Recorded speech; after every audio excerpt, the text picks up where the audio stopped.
All right, class, this is Algebra 1, Lesson 6.1, Graphing Linear Functions. So we're going to figure out the aspects of graphing linear functions. All right, number one.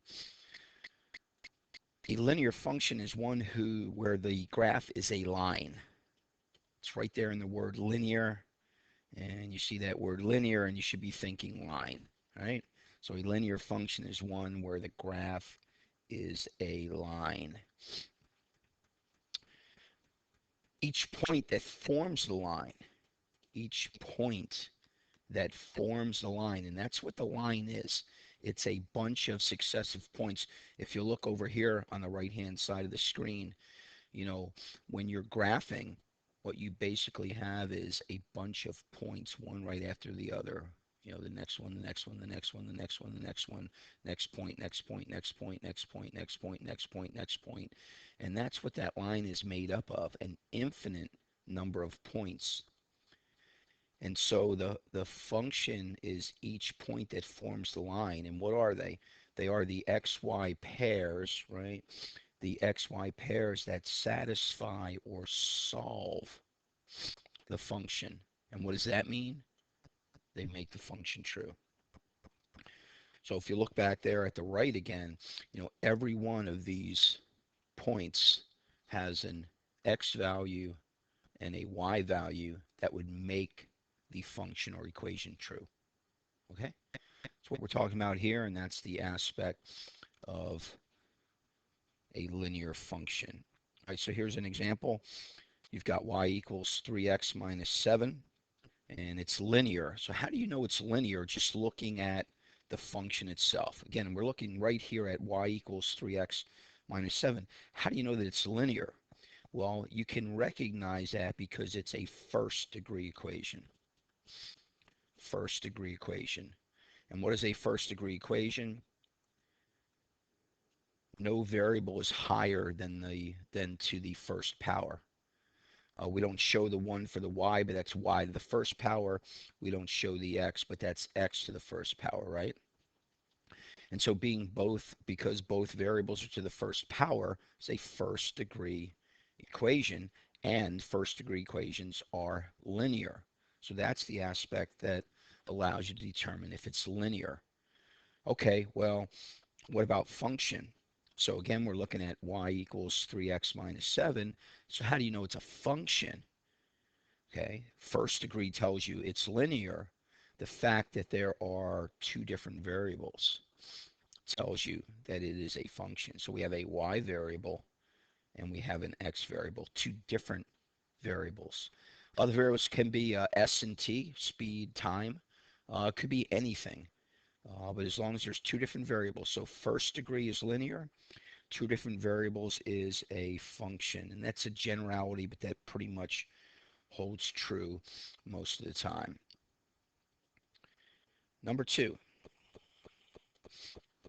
So let's look at general form of a linear function. General form of a linear function. And this is something every student should know. General form is ax plus by equals c. Now, it's something that they want you to understand, want you to know. It's not the most valuable form of a linear function, I will tell you that. And we'll get into more valuable forms later on, like slope-intercept form. But it is something that a student is supposed to know. Now, you can see the a and the b. What are they? They're simply coefficients. The a is the coefficient of the x variable, and the b is the coefficient of the y variable, right? And then the c is the constant. It's the number, not associated with any variable. And so that's the format. So you have to notice a couple things here. You have to notice that the variables are in alphabetical order, right? X comes before Y, so they're in alphabetical order. Notice the variables are on the left and the constant is on the right.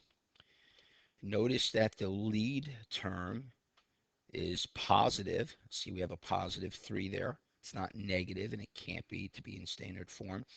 And then the last part is notice that there are no fractions there, no fractions. So those are the aspects of standard form. That's what we need to go ahead and fill in right here. Okay, so what is proper form? Proper form implies the variables are in alphabetical order. Number 2, variables on the left, constant on the right. What else? A, the coefficient of the lead term, right? Remember, the variables are in alphabetical order, is positive. It can't be negative. You'll have to change that if it is. And then no fractions. Those are the aspects of standard form. Okay? Those are the aspects of standard form. So let's go ahead and do a couple problems here. It says place each into standard form. So let's take a look first off at number 1. So we're looking at our variables, and I see I've got an n on the left and I've got a z on the right, and I've got the constant also on the left. So I have a couple things I got to care for. First thing I want to do is get my z variable on the other side. So I'm going to add a negative 4z to both sides, right? I can also move the positive 7 at the same time, right? This has to move the other side. I'll move it by adding its opposite, so I'll add a negative 7 to both sides. Where do we end up? 5n is still on the left, minus 4z is now on the left, equals, and then negative 7, and that's it. We are in standard form. We have our variables in alphabetical order. The lead variable's coefficient is positive. We have variables on the left, constant on the right, and we have no fractions. All right, if you look at example number 2, quite a bit different over here, right? So first off, remember, you can always replace f of x with a y. You can always replace f of x with a y. Now, the other thing we have to deal with in this situation is the 3 in the denominator. We've got a fraction. And the way you'll take care of this is the way that we cleared equations of fractions. So you remember how to clear equations of fractions? Well, if you remember, you would multiply both sides by the LCD, right? Multiply both sides by the LCD. So I have to multiply the left by 3, and I have to multiply the right by 3. Now be careful on the right. We have to distribute. So I'm going to take time and show you that step. All right, the left is easy. That's 3y. But on the right, remember, we have to distribute this 3 not only to the x over 3, but also to the negative 2. So this will look like this. 3 times x over 3 minus sign right in the middle, and then 3 times 2. So look where we end up now. So now we have 3y equals, these 3's divide out, x minus 6. Okay, we're getting there. We're getting there. We've got to deal with a couple other things. Now, I want to use the symmetric property right now to swap sides. You say, why would you do that? Because I have my x variable. It's positive, right? But it's on the right. So I want to swap sides. So I'm going to take everything on the left and put it on the right, everything on the right and put it on the left. So now I have x minus 6 equals 3y. And now I need to finish this off by, again, getting my y's on the left and moving my 6, my negative 6. So I'm going to add a negative 3y to both sides, and I'm going to add a positive 6 to both sides of this equation. You end up with x minus 3y equals 6, and that's standard form. All right? Putting linear functions or linear equations into standard form. All right, number 3, to graph. To graph when no domain is given. All right, how do we do that? First off, solve the equation for y.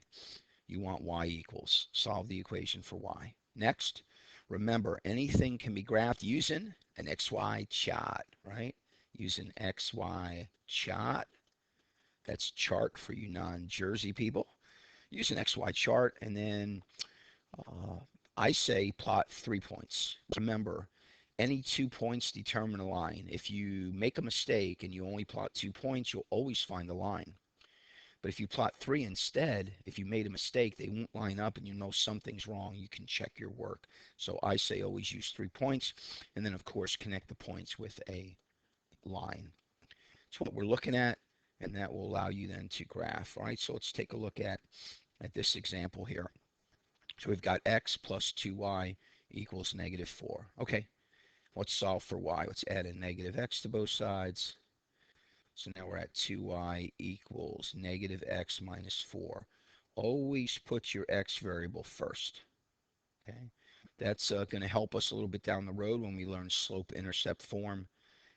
So just always put the x variable in the front and the constant, the number behind it. Okay, we're going now to solve for y. So shortcut, divide both sides by 2. It's going to get rid of my 2 there on the left, but be careful here on the right. This 2 must divide into both. Technically, if I were to show the next step, it would look like this. Negative x over 2 minus 4 over 2. Now, a lot of people do this step in their head, but just remember, you got to divide it into any term up top. So this is y equals negative x over 2, or negative 1/2 x minus 2. Okay, we have now solved it for y, right? A is complete. Now it's time for B, xy chat. Okay. Whenever you're choosing, a great value to choose for x is always 0. So again, I'm going to take this function. So remember, the y will be negative x over 2 minus 2. And I always put a parentheses where the variable is, right? So we're right here, right? So where that x was, I put in a 0. That's nice because 0 divided by 2 is 0, and we end up with negative 2. So we have the point 0, negative 2. Let's do a second point. It's up to you. You can do whatever you want, but here's something to keep in mind. Notice this 2. Let's go back to our function right here. Notice this 2 underneath the variable. All right, if I will use multiples of 2, I'll avoid fractions because that bottom 2 will always divide into it. So for my next point, I'm going to use green here. I'm going to go with 2. Now I can use 1, but 1's going to give me a fraction, and 2's going to be easier. So I'm going to use 2. Okay? All right, so now let's stick a 2 in there. Negative 2 divided by 2 is a negative 1. Negative 1 and a negative 2 is a negative 3. So I get the point 2, negative 3. And I can do one more point. And again, I'm going to go by 2, so I'm going to go to 4. So again, subbing in 4 for the variable. Negative 4 divided by 2 is a negative 2. Negative 2 and negative 2 is a negative 4. Okay, if everything's right, all three of those points will line up. So let's take a look. 0, negative 2. So go to the origin and go down 2. That's our first point. 2, negative 3. Go 2 to the right and down 3. It's our second point. 4, negative 4. Go 4 to the right and down 4. And that is our third point. And look at that. They all line up nice and beautifully. Remember, whenever you draw your line, arrow both ways.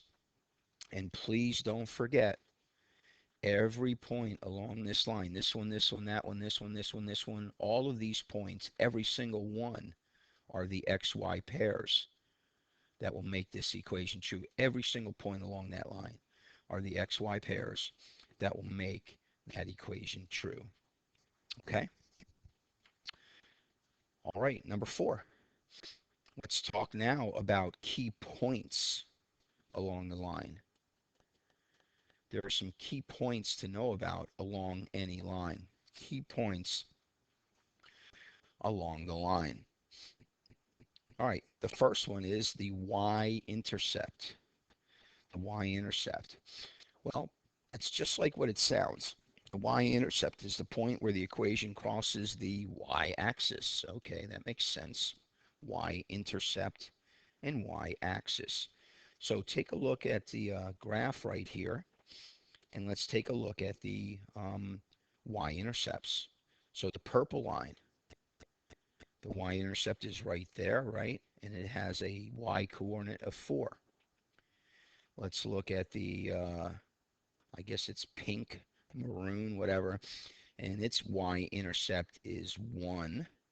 And let's take a look at the orange line, and its y-intercept is -4. Okay, and now that I look back at my purple one, that's up there at 5, isn't it? So let's fix that. And the purple line y-intercept is 5. All right, hopefully you didn't drink the Kool-Aid and you noticed that when I was doing it, I hope. All right, so we've got the y-intercept for the purple is 5, for the pink or whatever is 1, and for the orange is -4. Okay, y-intercepts. Well, let's continue along and think about a few things. The x-coordinate of every y-intercept is, let's go back to the graph. Let's go back to the purple line. What's the x-coordinate right there? 0, okay? So that's the 0.05. Let's go to the pink one. What's the x-coordinate right there? Oh, 0, okay, so that's the 0.01.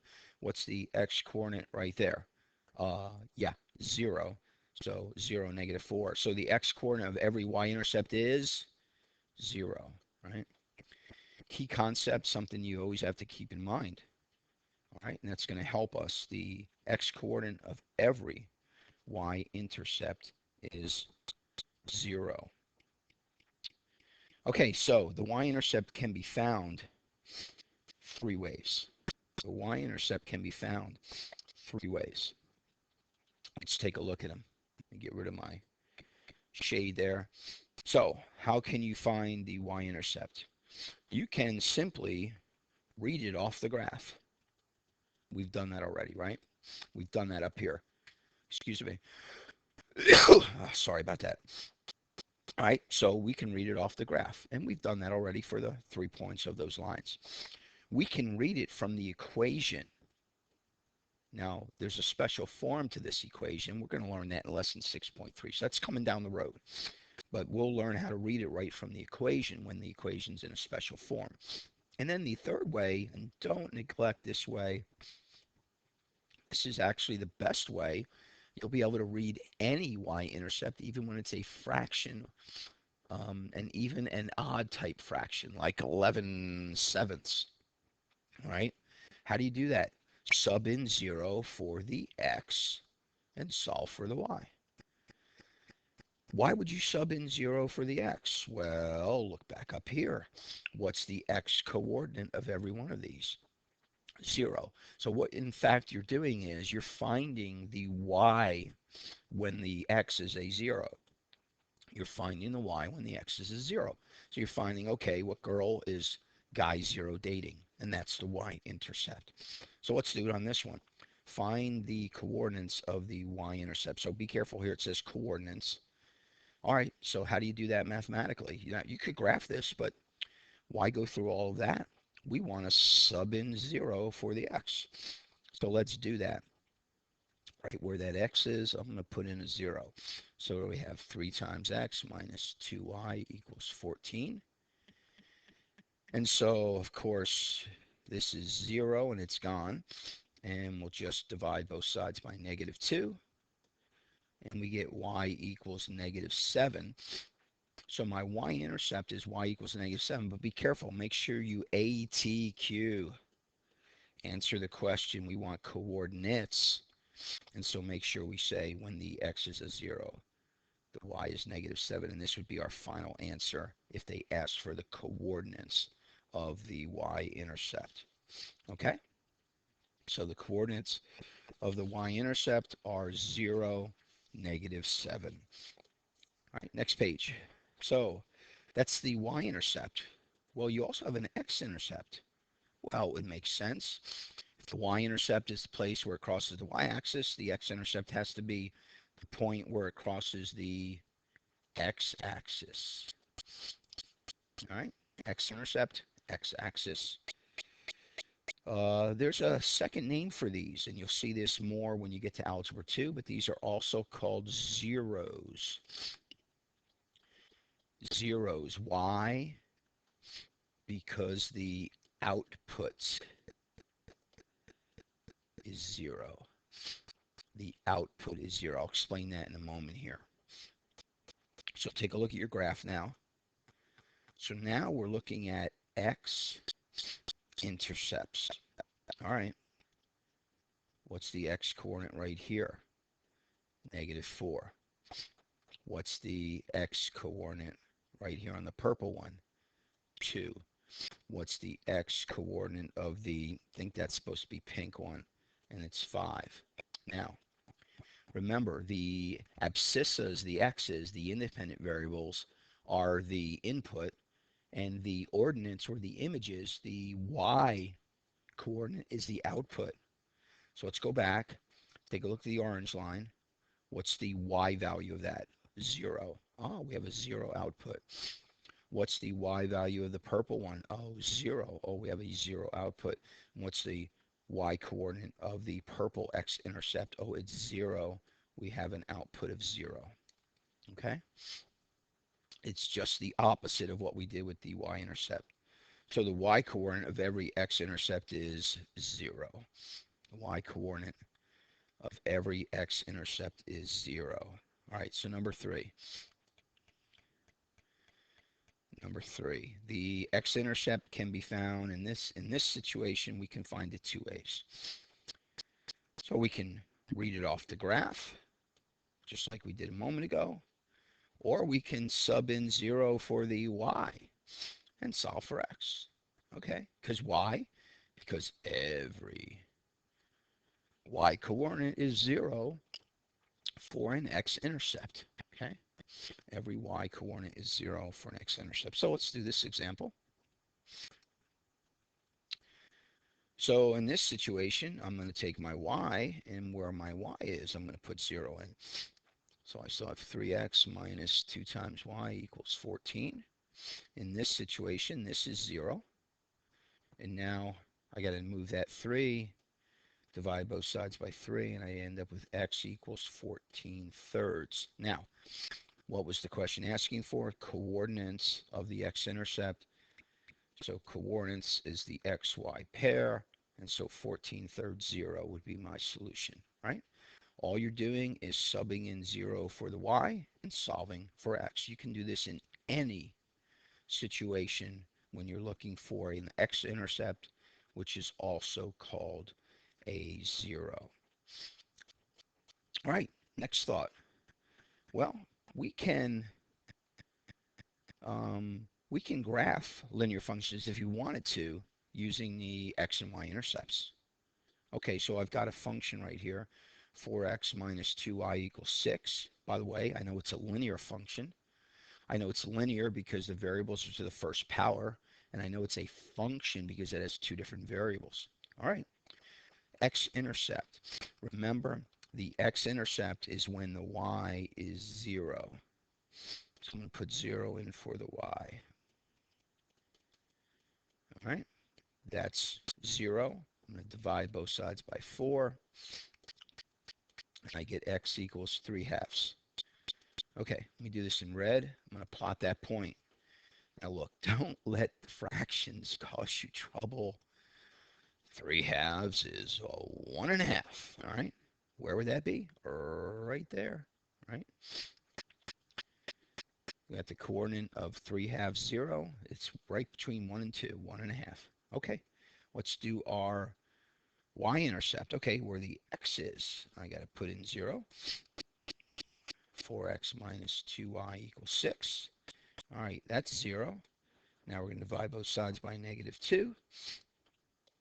And we end up with y equals -3. Okay, y-intercept of y equals -3. Let's plot that point.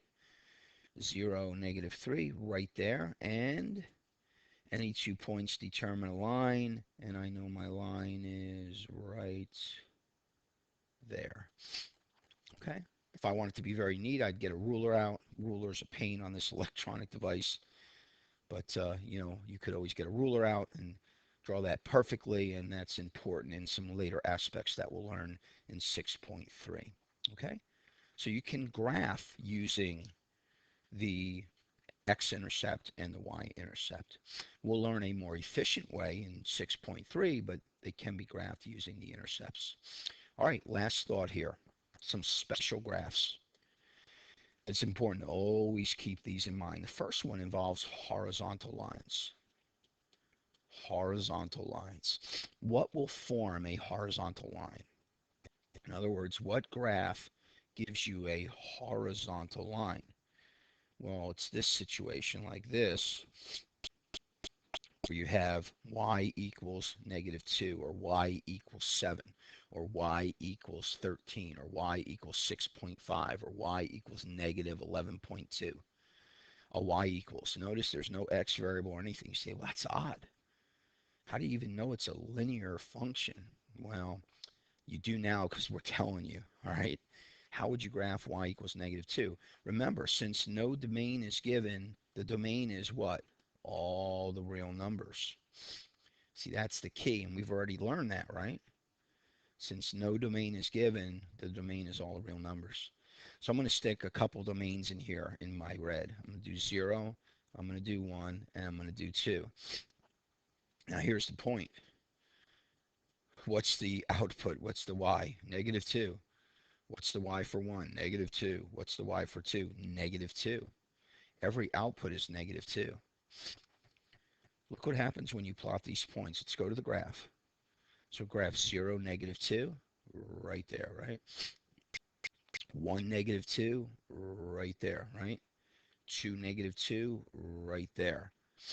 And go ahead now and draw a line through them, arrow both ways. And notice this, and this is what y minus 2 means, the graph of it. Let me use my, let's use blue here. What is the, look at this point right here in blue, right there. What is the y coordinate of that point? -2. Okay, let's look over here. What's the y coordinate of that point? -2. What's the y coordinate of that point?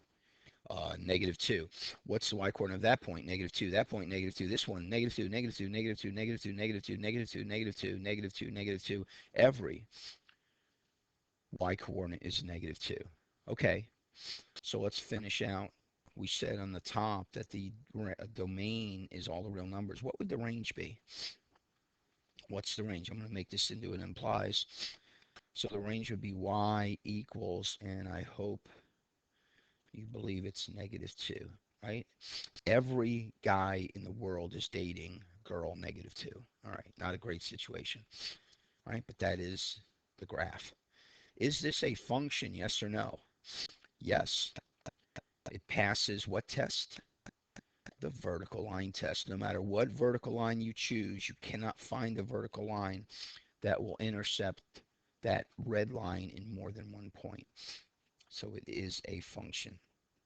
All right, second kind, vertical lines. Vertical lines.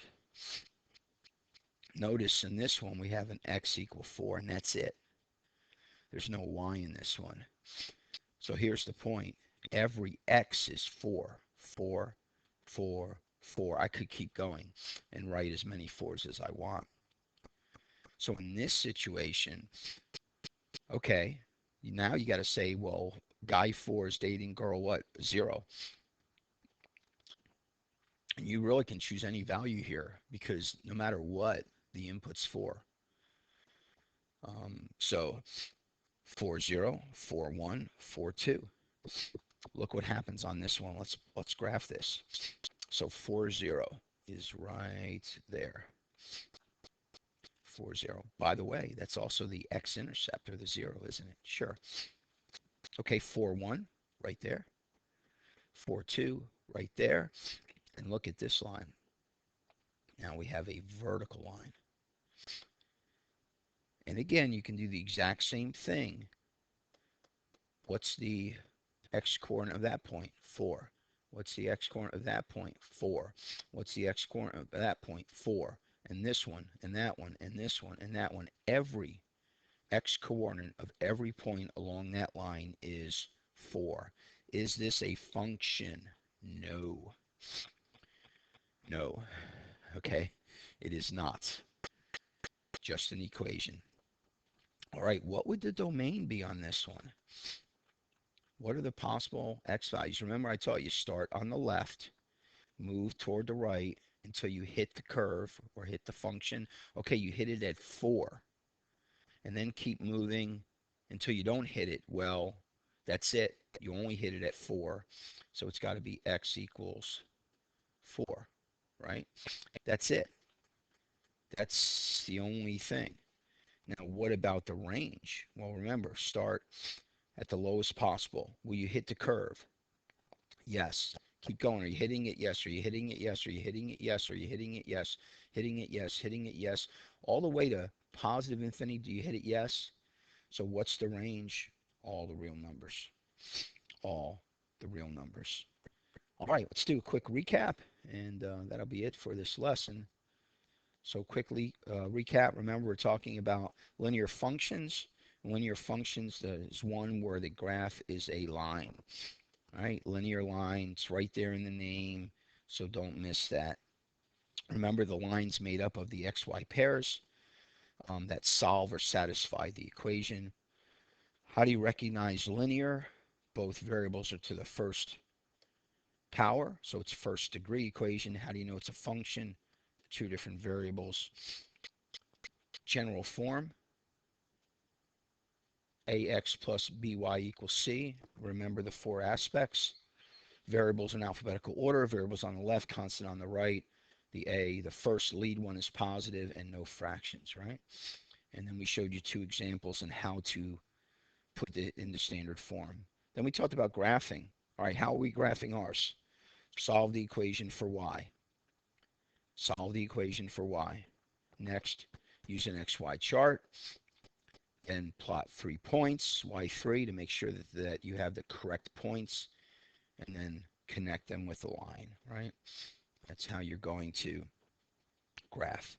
Talked about some key points. Y-intercepts. Where does it cross the y-axis? And remember, you can find it by reading them off the graph or subbing in 0 for the x. Because again, every x coordinate of the y-intercept is 0. Now again, don't get that mixed up. Look, if you get mixed up, oh, which way did that go? I don't remember. Just draw yourself a little graph.